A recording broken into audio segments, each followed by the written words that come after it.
자, 오늘 이 본문 말씀을 통해서 우리들이 함께 인내하는 능력, 인내하는 것이 무슨 능력이냐 그렇게 이유될 수 있겠지만, 그러나 참고 견디는 것, 그것이 곧 능력이라고 할 수가 있습니다. 이것을 갈라디아에서 성령의 열매로 이야기하면 오래 참음이라고 하는 성령의 열매를 이야기할 수 있습니다. 인내하는 능력, 학문적인 용어로 이야기하면 자기 조절 능력, 이렇게 이야기할 수도 있습니다. 기다림의 능력이다라고 표현합니다. 기다릴 줄 아는 사람은 자기 조절 능력이 있는 사람들입니다. 오늘 성경에 보면 이 성경에 나오는 예레미야라고 하는 선지자가 나옵니다. 이 예레미야 선지자는 우리가 일명 알기로는 눈물의 선지자다, 그렇게 이야기합니다. 왜 눈물의 선지자냐 하면, 그 예레미야가 활동하던 시대에 그 예레미야 자신뿐만 아니라 유다 나라가 얼마나 힘든 환난과 어려움 속에서 차마 눈을 떠서 볼 수 없는 그런 어려움들을 당하는 그것을 보고 있는 선지자였기 때문입니다. 이미 멸망을 하기 전에도 하나님이 예레미야 선지자에게 앞으로 나라가 하나님 앞에 돌아오지 않고 회개하지 않으면 우리 유다 나라는 금방 망하게 될 것이다 라고 하는 것을 외치는 선지자 중에 한 사람입니다. 그래서 우리들이 예레미야 애가라고 하는 이 말씀의 책의 이름이 슬픔의 노래라고 하는 책의 이름입니다. 다시 말해서 예레미야 선지자가 울면서 슬픔의 가슴에 한에 맺힌 하나님의 말씀을 듣고 기록한 말씀이 예레미야 애가라고 하는 말씀입니다. 여러분이 오늘 말씀을 함께 듣고 집에 돌아가시면 이 예레미야 애가 말씀은 5장밖에 없습니다.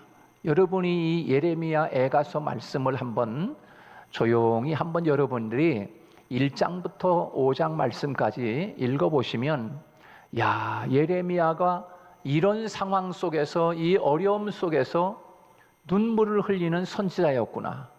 그래서 예레미야 눈에는 눈물이 마를 날이 없었다고 합니다.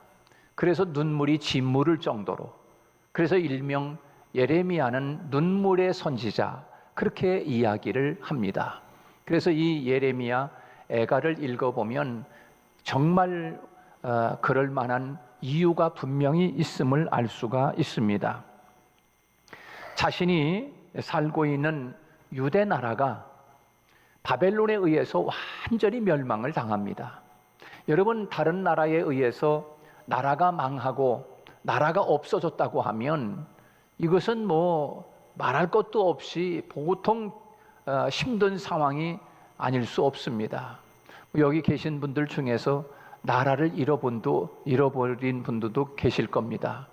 나라를 잃고 나면 모든 자유와 인권, 모든 것 다 재산이고 다 잃어버리는 거 아닙니까?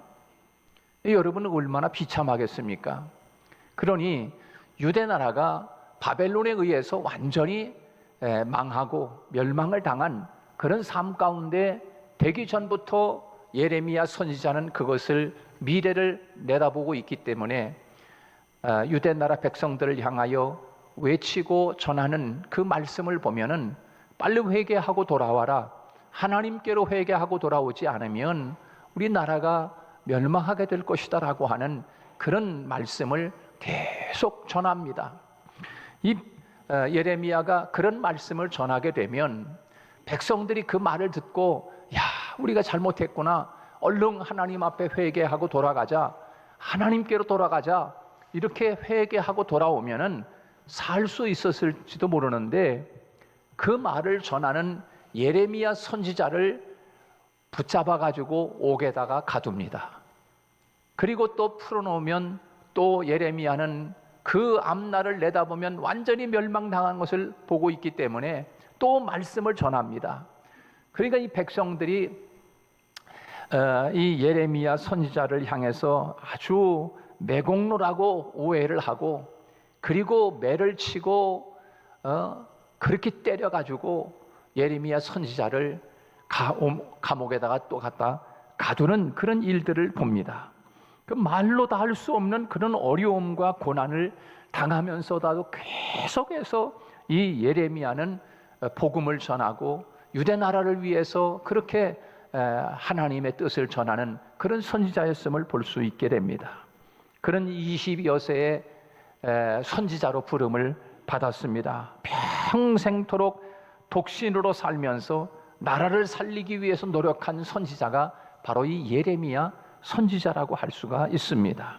그래서 왕과 지도자들과 그리고 백성들에게 그렇게 하나님의 말씀을 전하면서 하나님께로 돌아오지 않으면 나라가 망한다라고 하는 그런 말을 계속 전하게 됩니다.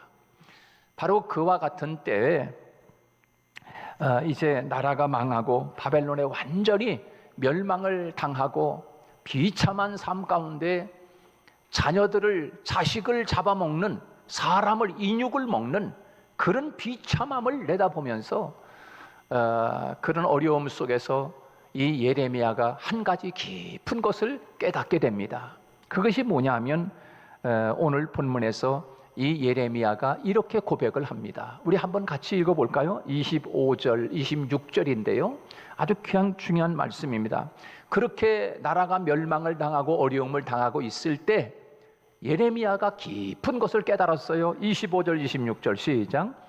기다리는 자에게나 구하는 영혼들에게 여호와는 선하시도다. 사람이 여호와의 구원을 바라고 잠잠히 기다림이 좋도다. 그렇게 지금 이야기하고 있습니다. 여호와의 구원을 바라보고 잠잠히 기다리라는 것입니다. 우리는 어떤 절망과 상황 속에서도 여호와의 구원을 바라보고 잠잠히 인내하며 기다리는 사람들이 되어야 할 것을 외치고 있는 것입니다.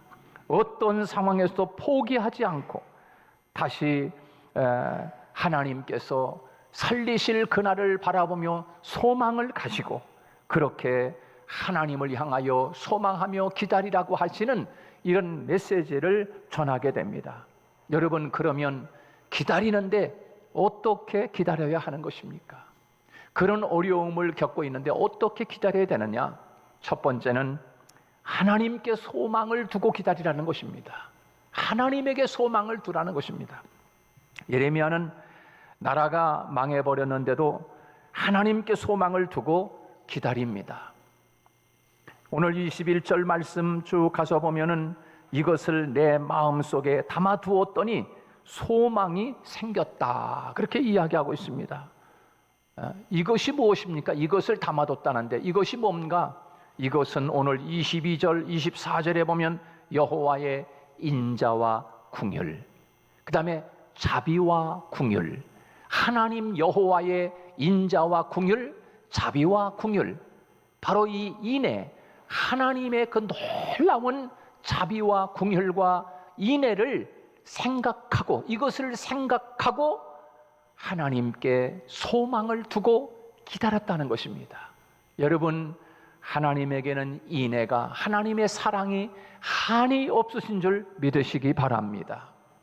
하나님의 궁휼하심은 우리가 누군가를 불쌍한 사람을 보면 궁휼히 여기는 마음이 있듯이 하나님은 우리가 이토록 나라가 멸망하고 비참하게 사람들의 삶이 완전히 피폐해져 버린 이 상황을 바라보면서 하나님의 궁휼이 무궁하심으로 하나님에게 소망을 두었다라고 그렇게 오늘 본문에서 말씀하고 있습니다.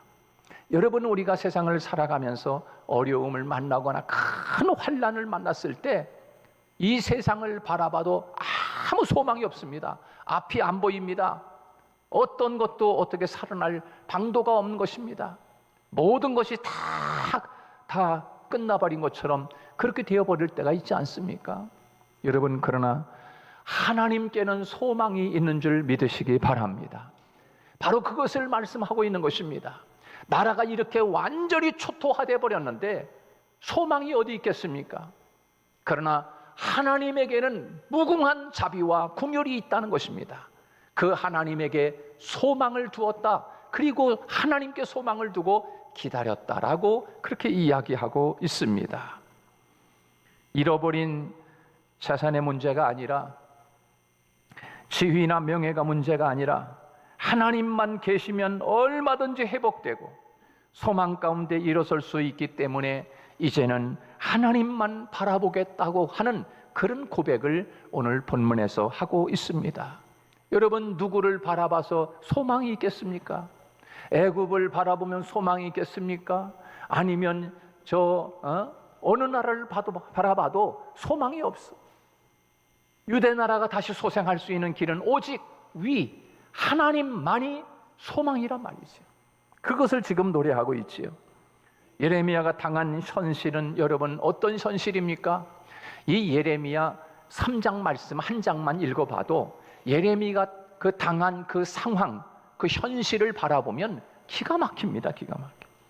19절 말씀에 보면은 이렇게 말씀하고 있지요. 한마디로 표현합니다. 19절에서 보면은 고초와 재난, 곧 쑥과 담즙, 그렇게 이야기하고 있어요. 여러분, 쑥이 얼마나 씁니까? 그 쑥 참 씁니다. 이 쑥이 이게 보면은, 그래서 이 쑥과 담즙이라고 그렇게 이야기하고 있습니다. 그 곰 쓸개도 굉장히 쓰잖아요. 저도 누가 좋다 그래서 입에 댔다가 아주 그냥 그거 아주 얼마나 이 구역질 나는지 전혀 입에 댈 수가 없을 정도로. 여러분, 얼마나 씁니까 이게? 쓰다는 말은 뭐냐면 현실이 그만큼 아주 고통스러움을 표현해주고 있는 그런 언어 아닙니까? 구체적으로 이 예레미야가 당한 상황이 어떤 상황인가 하면 아주 심각한 고난에 처한 상황입니다. 심각합니다. 그리고 해결할 수 있는 길이 없는 아주 절박한 상황. 그래서 오늘 본문 말씀에서 보면 아주 쑥처럼 쓰다고 그렇게 표현을 하고 있어요. 그런데 그렇게 의지했던 하나님마저도 기도의 응답을 하기는커녕 하나님이 예레미야 선지자 자신에게 곰처럼 맹수처럼 하나님이 자기를 대하고 있다고 그렇게 표현을 하고 있습니다. 여러분, 오늘 본문 말씀에 보면 이렇게 여러분 10절 한번 보시기 바랍니다. 3장 10절에 가서 한 절만 보겠어요. 다 같이 시작. 그는 내게 대하여 엎드려 기다리는 곰과 은밀한 곳에 있는 사자 같으사, 그렇게 얘기했어요. 하나님이 예레미야 자신에게 하나님마저도 자기에게 어떤 표현하냐면 굶주린 곰이 지나가는 먹잇감을 찾기 위해서 준비했다가 다가오면 탁 물어 죽이려고 하는 곰과 맹수 사자처럼 하나님도 나를 그렇게 대하고 있다는 거예요. 이 예레미야가 지금 그런 표현을 지금 하고 있는 거지요. 여러분, 그러나 오늘 본문에 쭉 뒤로 넘어가면서부터 보면은 그래도 이와 같은 상황에 있을지라도 나는 오직 하나님께만 소망을 둔다. 왜? 하나님에게는 무궁한 자비와 긍휼이 하나님에게 있기 때문에. 그리고 뒤로 넘어가면서 보면은 왜 하나님께 이렇게 자기를 향해서 곰처럼 사자처럼 자기를 대하는데도 불구하고 하나님이 이럴 수가 있어요? 내가 뭘 그렇게 잘못해서 하나님 나를 맹수처럼 나를 대하는 것입니까? 그렇게 하고서 하나님 빠이빠이 굿바이 하면서 멀리 갈 수 있잖아요. 그런데 예레미야는 뒤를 가면서 보면은 이렇게 고백하고 있어요. 하나님에게는 자비와 긍휼이 무궁하심으로 하나님에게 소망을 둔다. 그렇게 말씀하고 있어요. 이 표현을 요나서에 가서 보니까 요나가요, 하나님이 요나야, 너 저 니느웨로 가서 복음을 전해라. 아우 싫은데요. 속으로 이제 하나님의 싫은데요 하지 않고, 얼마나 요나가 싫겠습니까? 그 니느웨 요놈들 아주 다 하나님의 저주를 받아 죽어야 돼.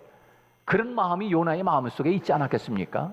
그래서 요나가 니느웨로 가서 복음을 전하지 않고 다시스로 가는 배를 일부러 타가지고서 다시스로 도망을 가다가 풍랑을 만나가지고 요나가 바다 가운데 던지잖아요. 그때 하나님 앞에 큰 호되게 맞는 그 요나의 모습을 봅니다.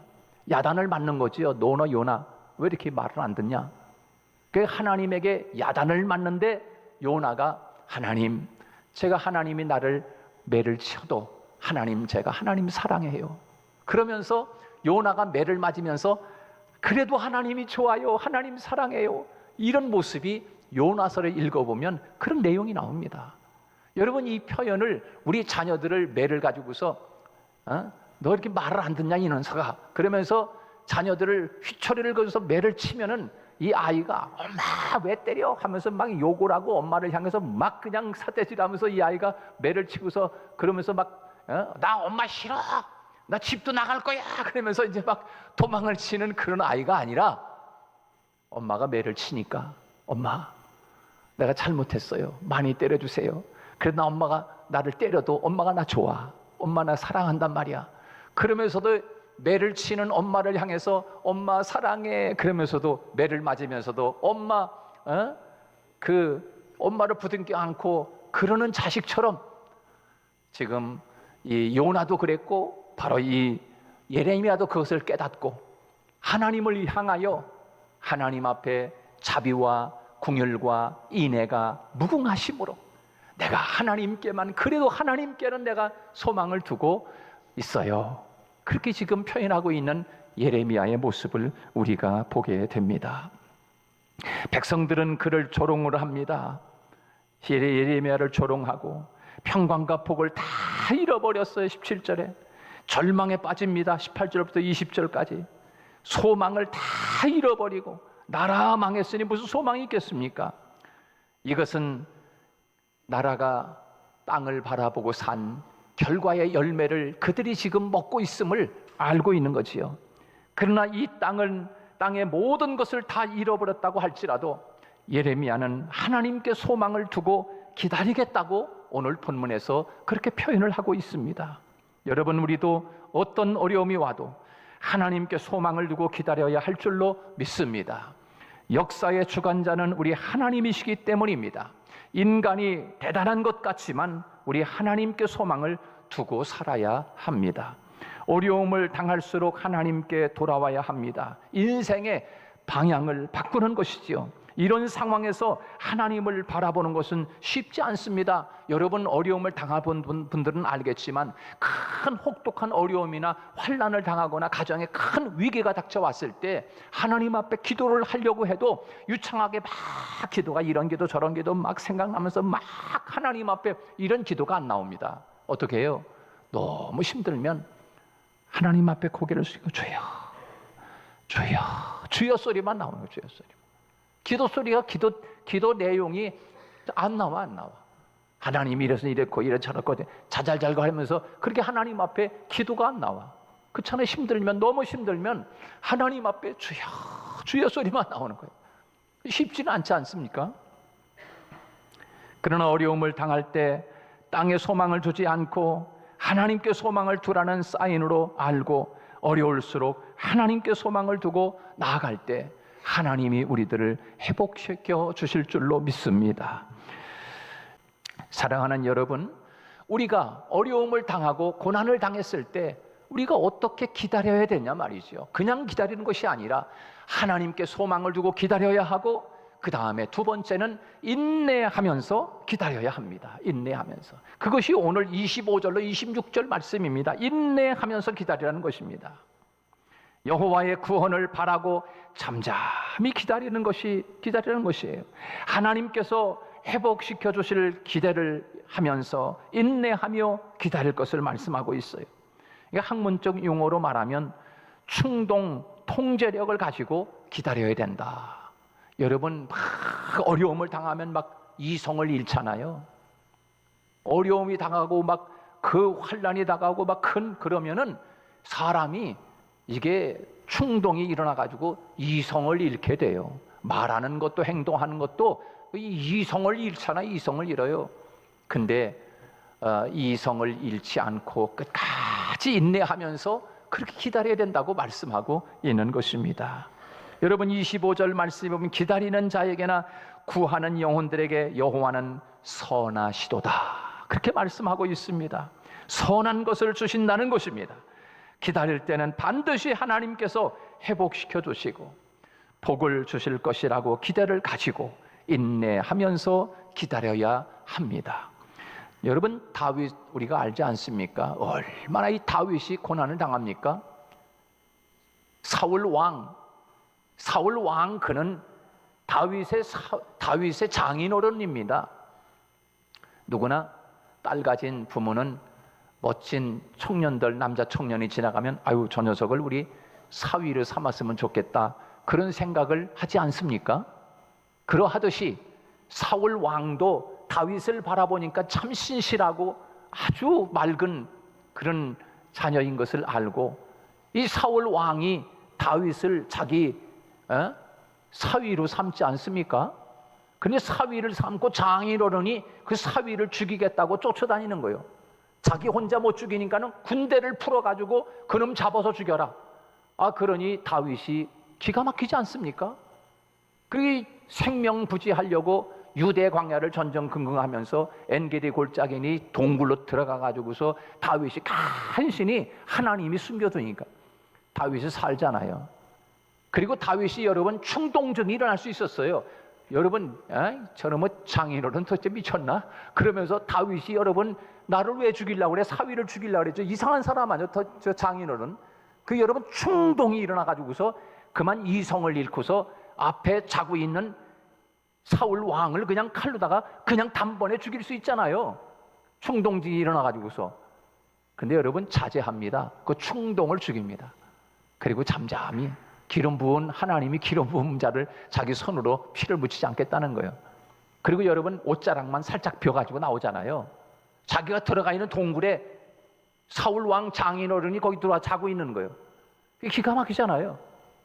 그리고서 여러분 하나님께서 그 고통과 어려움 속에서도 끝까지 인내하고 참고 견디니까 나중에는 다윗이 선군 왕이 되는 거예요. 할렐루야. 선군 왕이 되는 거예요. 여러분, 우리들이 잘 알다시피 요셉도 그렇지 않습니까? 요셉이 여러분 얼마나 기가 막힌 일을 당합니까? 자기 형들로부터 인신매매를 당해가지고 남의 집에 가서 그 한번 해보지 않은 그 막리를 하면서 머슴살이 하고 있는 그 요셉을 생각해 보십시오. 그리고 거기서 또 기가 막히잖아요. 그 주인 아줌마가 또 유혹을 해가지고 이 요셉을 꼬시고 있잖아요. 다 옷이 벗겨진 채 도망을 치다가 걸려가지고 저놈이 못된 놈이라고 그러면서 나를 겁탈하려고 저짓하고 있다고 이 누명을 쓰고서 요셉을 감옥에다 갖다 집어넣는데 요셉이 기가 막히잖아요. 얼마나 이성을 잃을 만한 일들이 요셉에게 있었습니까? 그러나 끝까지 요셉은 이성을 잃지 않고 참아냅니다. 참아내. 나중에는 여러분 요셉이 국무총리가 되지 않습니까? 그렇습니다. 미국의 스탠퍼드 대학의 웰터 미셸 박사라고 하는 분이 계신데 그분이 이런 실험을 했답니다. 아이들을 대상으로 한 머시멜로 실험인데요. 그 머시멜로라고 하는 과자는 미국 아이들이 참 달콤하고 부드럽기 때문에 아주 좋아하는 과자가 이 머시멜로 이 과자인데 그거를 이제 4살 된 그 아이들에게 모여놓고서 실험을 한 겁니다. 그 머시멜로 과자를 딱 하나씩 주면서 이제 다 들려주고 하나씩 주고서 너희들 있잖아 15분만 기다려. 15분 기다렸다가 먹으면 이거 또 하나 줄게. 그러면서 이제 아이들 그 하나씩 다 머시멜로 과자를 주고서 15분을 기다리는지 4살, 5살 된 아이들에게 그걸 실험을 한 겁니다. 그러니까 그 아이들, 어린 아이들이 거의 15분 기다릴 수 있다는 게 쉬운 일은 아니에요. 그죠? 얼마나 어렵겠습니까? 먹고 싶은 과자가 손에 들려졌는데 이거 그냥 먹으면 달콤하고 부드럽고 맛있는데 이걸 어떻게 참냐 말이에요. 그러니까 그걸 실험을 하는데 15분 동안 기다리라고 했는데 3분의 1 정도가 그걸 못 기다리고 다 먹어버리는 거예요. 그리고 3분의 2가 그걸 참아내더라. 그리고 14년 후에 그 아이들을 조사를 해봤어요. 그렇게 참아낸 아이들하고 참지 못하고 먹어버린 아이들하고 14년 후에 딱 보니까 그 아이들이 머시멜로 그 과자를 유혹을 참아낸 아이들은 이 스트레스라든가 효과적으로 다룰 줄 아는 아주 정신력과 함께 사회성이 뛰어난 청소년들로 성장되어 있더라 하는 것을 파악을 했다는 거예요. 그래서 그걸 참지 못하고 15분을 못 참고 그냥 먹어버린 아이들을 보니까 이 쉽게 짜증을 내고 사소한 일에도 곧잘 싸움에 말려드는 거예요. 우리 수일 학생들 잘 들어요. 여러분이 자꾸만 짜증을 내고 자꾸 싸움에 말려들고 그런 친구들이 있으면은 이게 안 되는 거예요. 인내할 줄 알아야 돼. 인내할 줄, 참아낼 줄. 요즘 여러분 젊은 아이들이 참는 게 쉽지 않아요. 참는 게 이게 어른도 아이도 그렇고 참고 견디는 게 이게 보통 힘든 일입니다. 아닙니다. 누가 뭐라 그러면 그냥 금방 탁 이렇게 하잖아요. 이 참아내는 게 이게 참 쉽지 않은 거예요. 여러분, 이 조급증에 시달리지 말아야 합니다. 아브라함은 25년을 걸려서 이삭을 얻게 됩니다.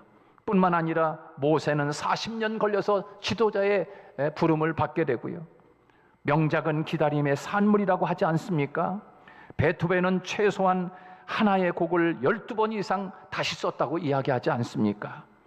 우리가 잘 아는 레오나르도 다빈치는 그의 걸작 최후의 만찬이라고 하는 이 작품을 8년 동안 무려 2000번이나 스케치했다고 합니다. 우리들이 보고 있는 그 만찬 그림 있지 않습니까? 그냥 그게 그냥 쓱쓱쓱쓱 그려진 것이 아니라 8년 동안 2000번에 걸쳐서 수정하고 스케치해서 그런 작품이 하나 나와서 우리에게 감동을 주고 있는 생생한 그런 그 내용이 담긴 그 의미가 담겨 있는 그런 그림이 아니겠습니까? 이런 것들이 바로 하루아침에 되는 것이 아니라, 사랑하는 여러분, 우리가 오늘 본문 말씀을 통해서 말씀합니다.